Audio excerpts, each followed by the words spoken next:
Hi, Paul Mascetta here with InfluenceMaster.com, and today I want to talk about capitalizing on opportunities.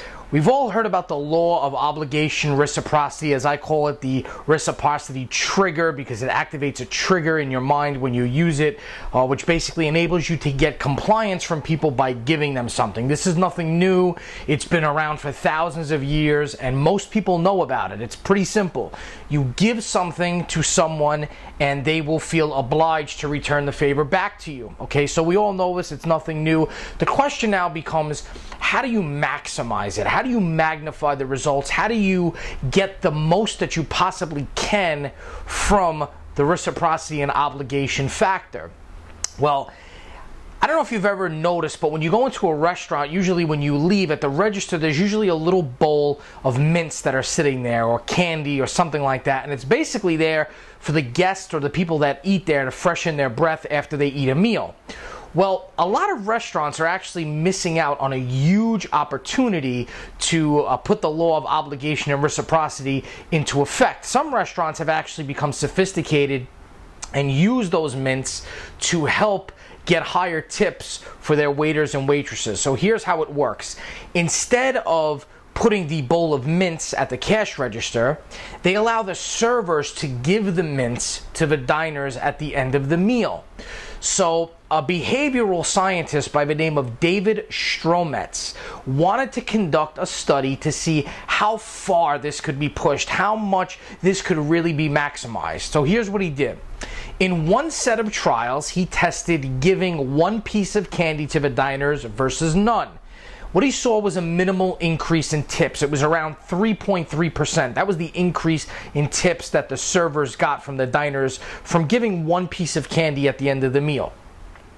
Now, when they gave two pieces of candy, we saw a bit of a spike. It went up to 14.1. So there's a 14.1% increase in the tip amount when you give the diner two pieces of candy as opposed to giving them none. Now he really wanted to take things to the next level. He wanted to see how he could really maximize this and really push it as far as he could. So here's what they did. The servers, in a third group of people, the servers gave each diner one piece of candy. When they went and gave them the bill, they gave them one piece of candy, and then as they were walking away from the table, they stopped and turned around and said, "Just a second," and they then gave every single diner another piece of candy. So what did they do differently? Well, same as the second group, they gave the people two pieces of candy, but they did it a little bit differently. Instead of just putting both pieces on the table with the bill, they gave one piece, stopped and walked away, came back for a second, and gave them a second piece. So what was the result? Well, this sparked a 23% increase in tips. So how does this happen? What does this tell us? What are the underlying driving factors that are causing this behavior in people? Well, we've identified three factors that are contributing to these results. The first is significance. So obviously we saw a dramatic difference when you give two pieces of candy versus one piece of candy. One piece of candy is a lot different than two pieces of candy. I mean, the candies don't cost a lot of money, and they're probably the same in value. So it's not really a matter of cost. It's a matter of the meaning behind it. So most servers give one piece of candy. If you separate yourself from the norm and give two pieces of candy, two identical pieces of candy that cost the same, so remember, this is not about money, it's about significance. If you separate yourself from the norm, you become more significant. Most people give one piece. If you give two pieces, the action looks more significant. There's more significance behind it, and as you can see, it creates the desired result. It gives you an increase in compliance. The second thing and the third thing that we noticed, the second and third factors that we noticed are that the manner of the method was unexpected and it was personalized. Unexpected and personalized. So what happens here is, first, the server is walking away and giving the impression that the interaction between the server and the diner is done. He or she has dropped off the bill. They're walking back to the register or behind the counter or whatever it is that they're going, and the diner thinks that the interaction is done. Then the server turns around and comes back. Here comes the element of unexpectedness. This is what the servers were not expecting to happen.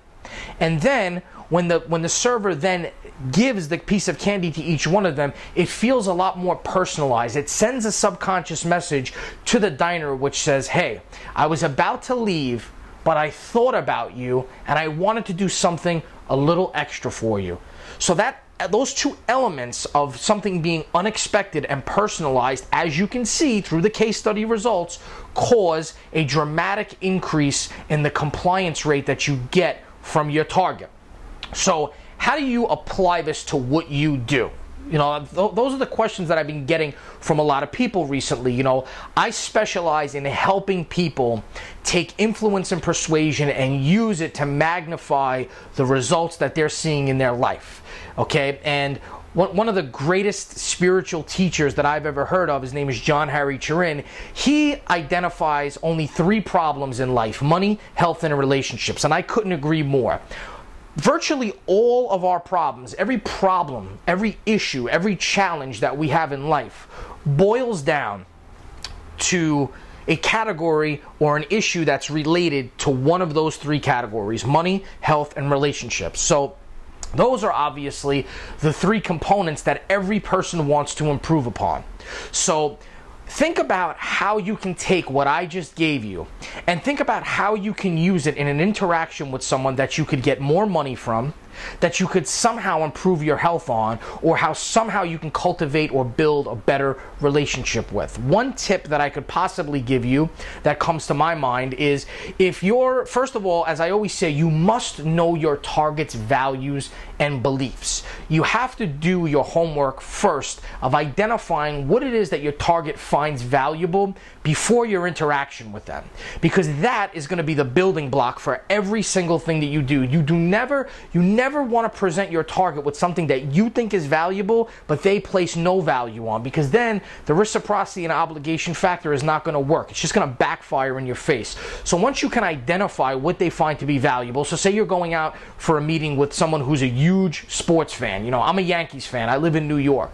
I'm a default Yankees fan because of my dad. So let's just say if I was a really obsessed Yankees fan and you were going out to a meeting with me and you were going to give me, to use the law of obligation and reciprocity, you were going to give me 2 Yankee tickets.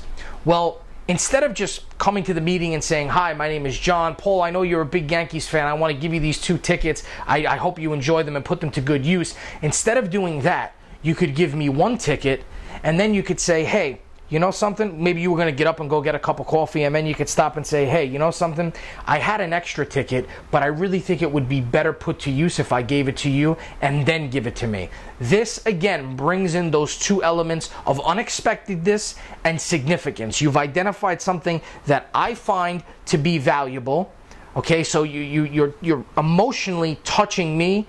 You are increasing the significance by multiplying the amount of tickets that you're giving me, and you're bringing the element of unexpectation, as I like to call it, into the entire interaction by giving me 1 and then walking away and stopping and then giving me another, instead of just presenting me with both of them at the same time. It's little things like this that make a huge impact in the compliance that you will get from people. And the reason why is because, as I've said a million times, the things that are causing us to react in a certain way are happening on such deep subconscious levels that we can't even really identify them or understand why it's happening. The only thing that we do know is that it does happen. And through more and more research and case studies like this, we will identify more and more ways how you can increase your compliance rate. But this is the one for today. Definitely take it, put it to use, and feel free to comment on the page here and let me know how it works out for you. Once again, this is Paul Mascetta with InfluenceMaster.com, wishing you a great day.